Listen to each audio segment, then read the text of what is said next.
Good morning, everybody. This is Ralph doing a short meditation on the Hierophant card. And the Hierophant has a good side. The Hierophant also has a negative side. And the negative side to the Hierophant is that the Hierophant can be all about traditional structure, traditional authority, the institution, and perpetuating the institution, and forgetting the reason behind it. And this is something that I have seen in my own life in many different religious and spiritual organizations over the years.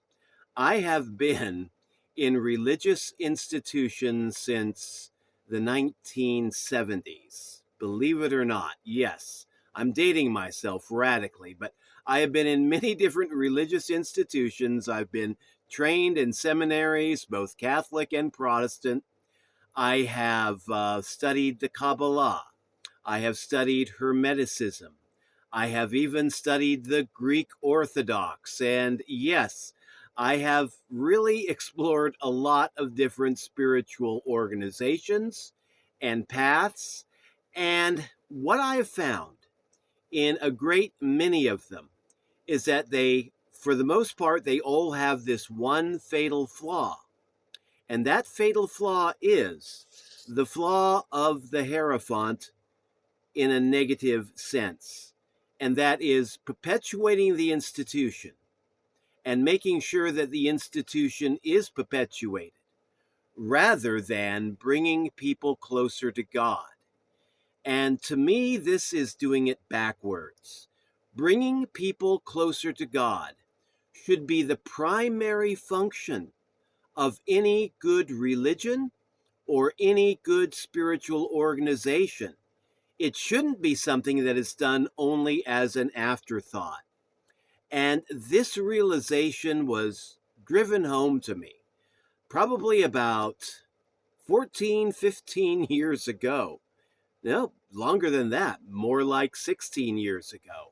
My final year in Protestant seminary, where I was in this class on church history, and this teacher, she had spent time in several different religious organizations like I had, and she was a teacher, obviously, and she said that the number one problem that so many ministers have is that they're trying to bring people closer to Christ within an organization that is inherently antichrist in nature.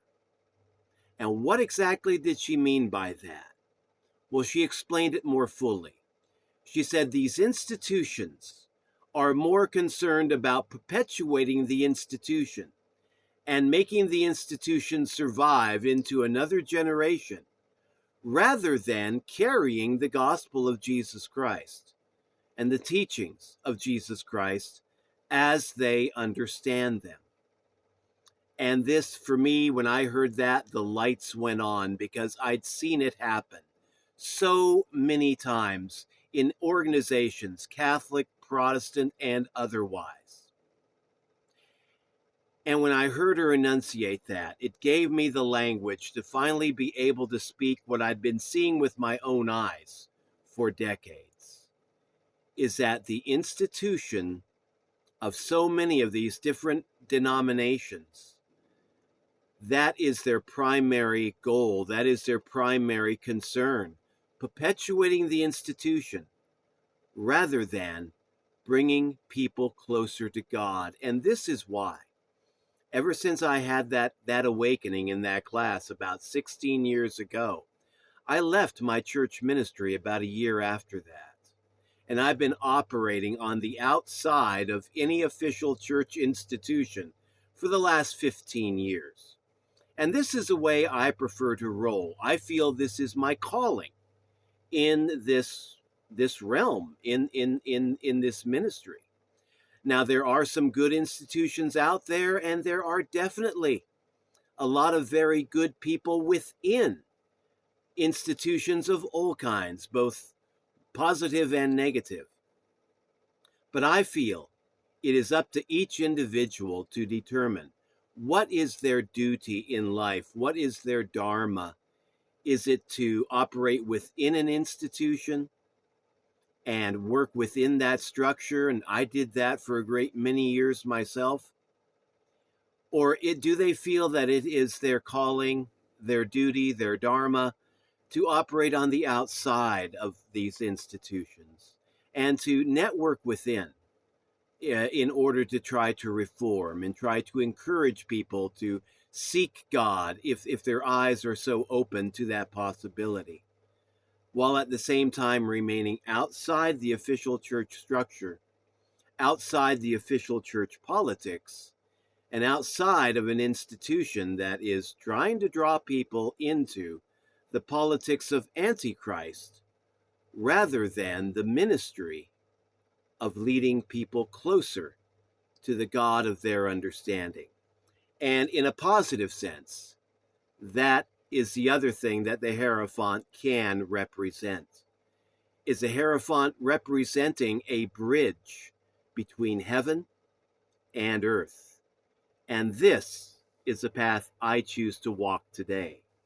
That path of trying to be that bridge to the best of my ability, leading people to God and allowing people to experience God on their own without the fetters of institutionalized authority getting in the way.